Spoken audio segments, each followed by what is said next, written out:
उनको सो cause notice दी गई है अनुशासनहीनता के उसमें, और उन्होंने जो ITR का सैंपल नहीं दिया है उसकी वजह से उनको सो काज नोटिस दी गई है। उसका जवाब देंगे, अगर जवाब उनका संतुष्टजनक होगा तो आगे उस पर विचार किया जाएगा, जवाब संतुष्टजनक नहीं होगा तो उनको बैन किया जाएगा। तो उन्होंने सोशल मीडिया के जरिए एक आरोप लगाया था स्पोर्ट मिनिस्ट्री पे भी और इस जगह पे भी कि यहाँ सुरक्षित नहीं है, उनकी पूरी टीम आएगी।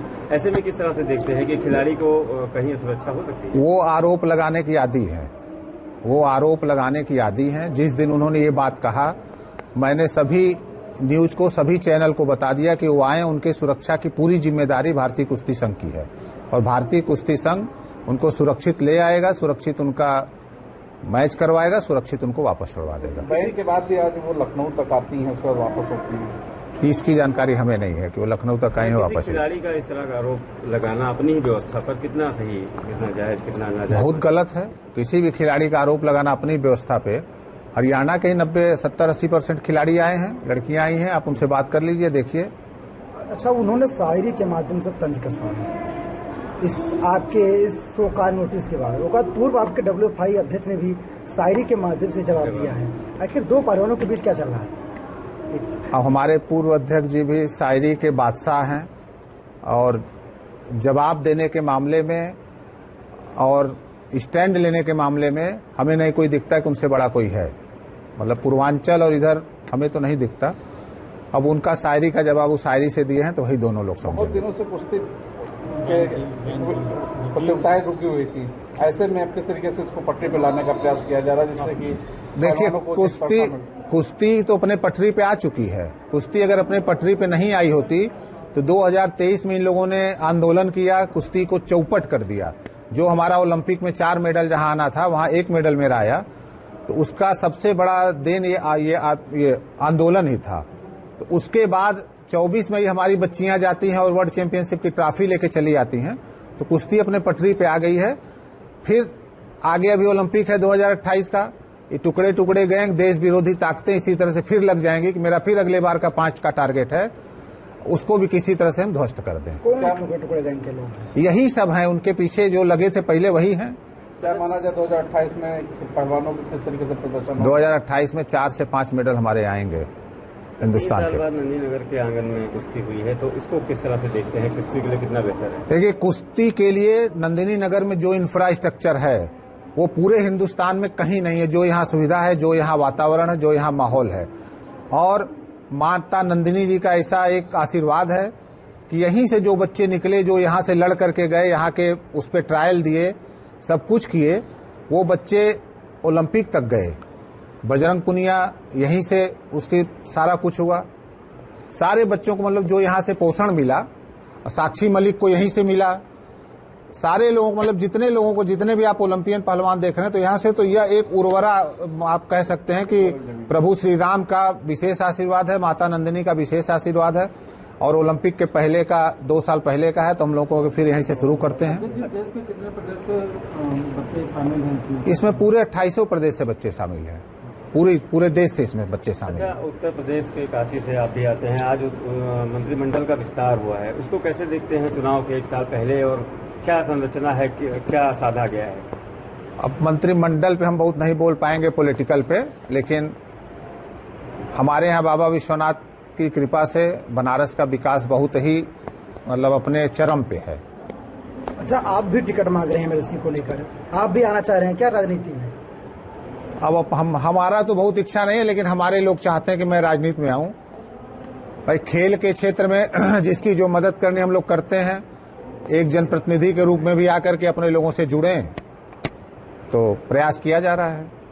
तो खेल में सियासत, जैसे खेल में तो नहीं होगा ये सियासत का असर? खेल ही में तो सियासत हो रही है, हुआ तो खेल में ही सियासत हुआ, नहीं तो हमारा 4 मेडल से 1 मेडल क्यों होता? आपके सियासत में आने से खेल पे हमारे सियासत में आने से हमारा सियासत और खेल दोनों अलग है। अच्छा, विनेश फोगाट ने जिस तरीके से शायरी का तंज कसा, उससे लग ही रहा है कि आप लोग को दिक्कत थी, इसीलिए कुछ घंटे पहले आपने शो का नोटिस दिया। समय आप लोग को पहले नहीं मिला था क्या देने के लिए? नहीं, कुछ घंटे पहले नहीं। किसी को भी शोकाज नोटिस देने के लिए आप उसमें पढ़ेंगे, उसकी शोकाज नोटिस में आप पढ़ेंगे तो उसका पूरा पिछले 3 सालों का पूरा सारा कुछ खोज करके UWW से हम लोगों को लेना पड़ता है एनओसी कि इस खिलाड़ी के प्रति हम ये करने जा रहे हैं, तो उसमें थोड़ा सा समय लगता है। उचित समय पे आपने नोटिस इशू किया था। अध्यक्ष जी, चोट 14 पहलवानों ने नामांकन लिया है, सबसे ज्यादा पहलवान किस प्रदेश से हैं? सबसे ज्यादा 80% पहलवान हरियाणा प्रदेश से है। 80%। तो बड़ा नाम भी आ रहा है दीपक पुनिया है बड़ा नाम में। देखिए, मामला तो ये बहुत ही संदिग्ध मामला है। विनेश फोगाट जो कि पहले भी जो है अंतर्राष्ट्रीय और राष्ट्रीय लेवल के ऊपर बहुत से मेडल ला चुकी है, और पीछे भी जंतर मंतर पे इन बच्चियों ने, जो पहलवान बेटियों ने, बड़ा जबरदस्त धरना प्रदर्शन किया था और लोगों ने काफी साथ भी दिया था, क्योंकि ब्रजभूषण शरण सिंह ने जो है इनके साथ बड़ा अन्याय किया था। लेकिन इस सरकार में इन बच्चियों की कोई सुनवाई नहीं हुई। हालांकि वो केस आज भी शायद सुप्रीम कोर्ट में चल रहा है और इसका रिजल्ट पता नहीं कब आएगा। अब फिर से हमारी बेटी विनेश फोगाट जो है अपने विधायिका को दरकिनार करके और पिछले 1.5-2 साल से प्रैक्टिस कर रही है लगातार फिर से हमारे देश के लिए मेडल लाने के लिए, और दिन दोगुनी रात चौगुनी मेहनत करने के बावजूद इस गुड़िया ने ये कहा था कि भाई ये जो है इसका जो सेंटर वगैरह होता है वो या तो दिल्ली में या कहीं और अच्छी जगह पे आना चाहिए, यूपी में इसका वो नहीं होना चाहिए। और सरकार ने या ब्रजभूषण शरण सिंह या जो उसके गुर्गे हैं संजय सिंह, उन्होंने जो है फिर से उसी यूनिवर्सिटी में गोंडा में जो है ये इनका डोपिंग टेस्ट और ये सब कुछ रखा है, जिससे पहलवान विनेश फोगाट को 100% इनके ऊपर ये विश्वास है कि इसके साथ अन्याय होगा। और इस अन्याय को देखते हुए इन पहलवान बेटियों के साथ जो है, जो कि हमारे देश का नाम रोशन करने के लिए दिन दोगुनी और रात चौगुनी मेहनत कर दी है, इस प्रकार की कहानी नहीं होनी चाहिए। इन बेटियों को जो है कहीं अच्छी जगह पे इनका टेस्ट लिया जाना चाहिए। अभी भी उसको डोपिंग टेस्ट में भी नहीं जाने दिया, पहले से ही बाहर कर दिया। इसका मतलब सरेआम भाईबंदी हो रही है। जो बच्चा या बच्ची जो लायक है, मैं उसने साफ शब्दों में कहा है कि जो उन 6 बच्चियों में से मैं भी एक हूँ जिनके साथ शोषण हुआ है। और इतना होने के बावजूद फिर से वही गोंडा में जो है इनका डोपिंग टेस्ट हो रहा है और बाकी टेस्ट हो रहे हैं। ये बिल्कुल सरासर इनके साथ जो अन्याय है, और सरकार को चाहिए कि वो गोंडा की जगह पे दिल्ली में या कहीं चंडीगढ़ में या कहीं और अच्छी यूनिवर्सिटी में इन बच्चियों का जो टेस्ट वगैरह होना चाहिए, ताकि इनके साथ दूध का दूध और पानी का पानी हो सके और ये बच्ची 100% मेडल लाने के लिए सक्षम है, इसमें कोई दो राय नहीं है।